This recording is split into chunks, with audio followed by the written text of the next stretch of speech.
വർഷങ്ങൾക്ക് മുമ്പ് ഇദ്യാമീൻ എന്ന് പറയുന്നതായ കാനിബാൾ ഒരുപക്ഷെ മനുഷ്യ മാംസത്തെ പോലും ഭക്ഷിച്ച് ജീവിച്ചു എന്ന് പറയപ്പെടുന്ന കണ്ടിട്ടില്ല, പറയപ്പെടുന്ന ഒരു ക്രൂരനായ മനുഷ്യൻ ഉഗാണ്ടയിലുണ്ടായിരുന്നു. ജനത്തിന് മുഴുവൻ ഭീഷണിയായിരുന്നു. മറുവശത്ത് എയ്ഡ്സിന്റെ ആക്രമണം ഉഗാണ്ടയിലുണ്ടായി. WHO ഇപ്രകാരം പറഞ്ഞു, ഉഗാണ്ട രാജ്യം മുഴുവൻ ശവപ്പറമ്പാകാൻ പോകുകയാണ്. എയ്ഡ്സ് നിമിത്തം ലക്ഷക്കണക്കിന് ആൾക്കാർ കൊല്ലപ്പെടും. സ്തോത്രം. ദശലക്ഷക്കണക്കിന് ആൾക്കാർ കൊല്ലപ്പെടും. സ്തോത്രം. ഉഗാണ്ട മുഴുവൻ സെമിത്തേരിയാകുവാൻ പോകുകയാണ്, ശവപ്പറമ്പാണ്. എന്നാൽ ആ ദിവസങ്ങളിൽ ഇദ്യാമീൻ്റെ കാലത്ത് പ്രാർത്ഥനയ്ക്കൊന്നും യാതൊരു പെർമിഷനും ഇല്ല. അതുകൊണ്ട് എന്താ സംഭവിച്ചത്? സ്തോത്രം. പ്രാർത്ഥിക്കുന്ന ദൈവജനം എല്ലാ കാലത്തും എവിടെയും ഒരു റെമിനന്റ് ഉണ്ടല്ലോ, എല്ലായിടത്തും ഒരു ശേഷിപ്പുണ്ടല്ലോ. ആ ശേഷിപ്പാണെന്ന് ബോധ്യമുള്ളവരെ നല്ലൊരു ആമേൻ പറഞ്ഞേ. ആ ശേഷിപ്പിലൂടെയാണ് ദൈവം ചലിക്കുന്നത്.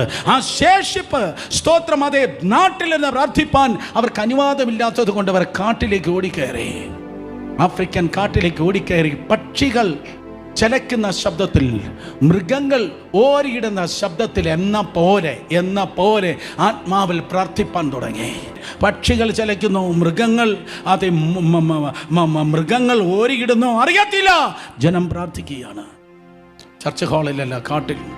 രാത്രിയെ പകലാക്കി, പകലിനെ രാത്രിയാക്കി.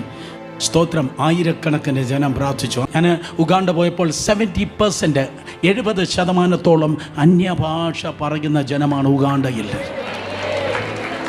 WHO പറഞ്ഞത് മുഴുവൻ സെമിത്തേരിയാകുമെന്നാണ്, ജനം നശിക്കുമെന്നാണ്. ഇദ്യാമീൻ പറഞ്ഞത് ക്രിസ്ത്യാനികളാണോ ഓവർ റിലീജിയസ് ആണെങ്കിൽ കൊന്നുകളയുമെന്നാണ്. രണ്ടും നടന്നില്ല. പ്രാർത്ഥിക്കുന്നു, ദൈവം ഇറങ്ങുകയാണ്, പുതിയ ചരിത്രമുണ്ടാകുകയാണ്.